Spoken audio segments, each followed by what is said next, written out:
Does America take advantage of China in the economic area? Oh hell yes. In the 80s, American manufacturers realized they could shift their companies to full-on white-collar jobs domestically and simply design the product in America while having it assembled in China for dirt cheap and then putting a crazy markup on it. That's why Apple products say designed in California, not built in California. The original Macs actually did say built in California, but labor costs changed. For what it's worth, China takes advantage of America all the time too. Because every company in China is really just a subsidiary of the CCP, they have unusual power and control domestically. One of their most famous tactics is that they have zero copyright laws and intellectual property laws in China. As such, they completely skip research and development and just steal American and other foreign designs for themselves. The day an F-150 rolls off the line, an exact copy is being made in Beijing at a knockdown price that basically prevents all foreign countries from taking full advantage of China's market. You can't market your own unique product there because the CCP can just ban it and make a cheaper identical version with one of their government companies at will. Just to even the score, when American companies want to sell or stream things like songs or movies which can't be really replicated beat for beat like machines and technology, they charge huge amounts to Chinese theaters and streaming services for the privilege of showing them.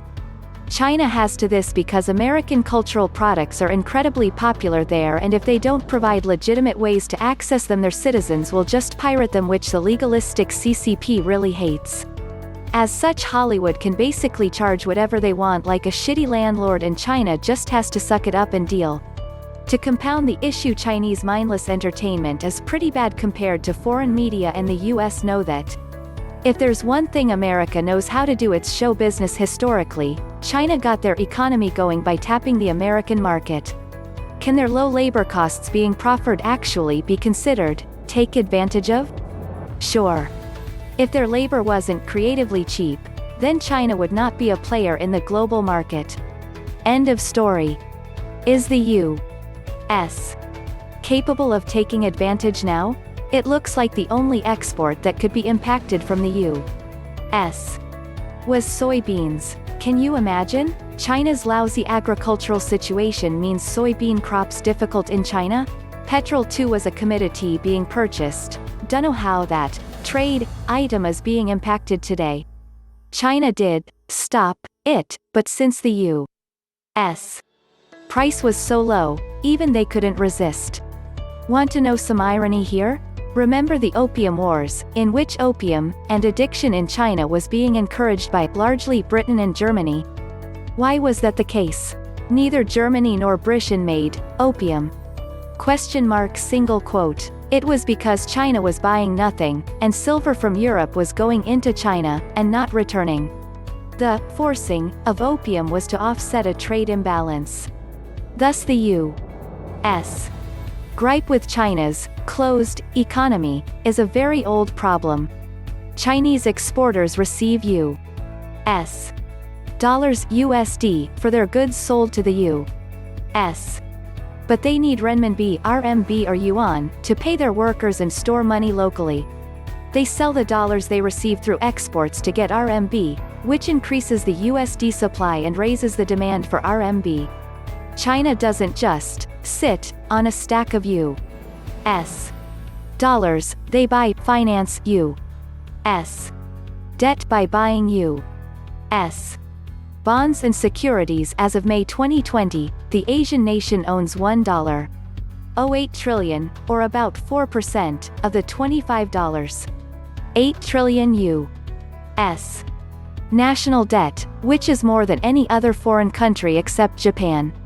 As the trade war between the two economies escalates, leaders on both sides seek additional financial arsenal. To keep its export prices low, China must keep its currency, the renminbi, RMB, low compared to the U.S.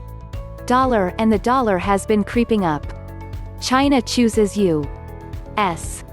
treasuries to invest in, versus real estate, stocks, and other countries' debt, because of their safety and stability, and during COVID, that direction has proven very profitable. Although there are worries of China selling off U.S. debt, which would hamper economic growth, doing so poses risk for China as well. making it unlikely to happen.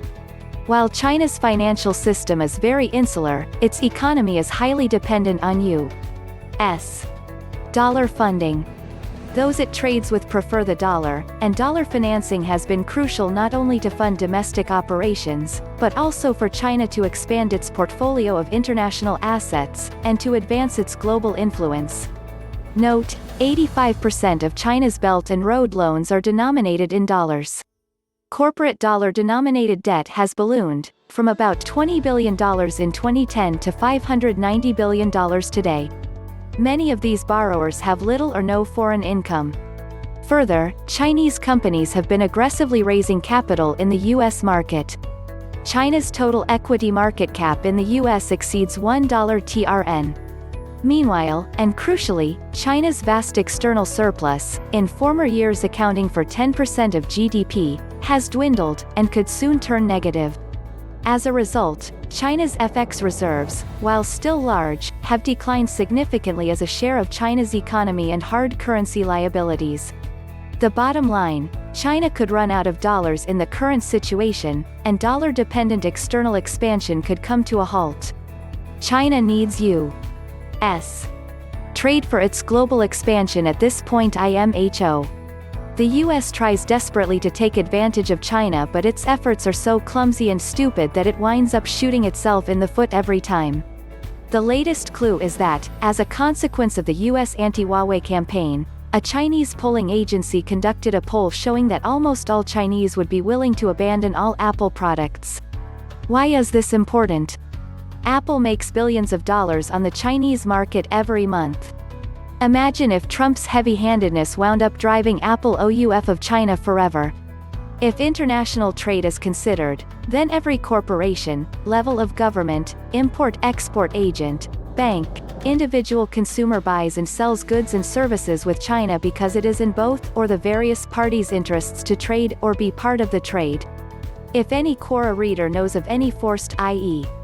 using coercion trade, please let us know. Also of interest is dumping, i.e. offering for sale or coercing parties to buy goods at considerably less than the cost of production plus cost of transport, etc. Any examples of dumping involving Chinese or U.S. parties?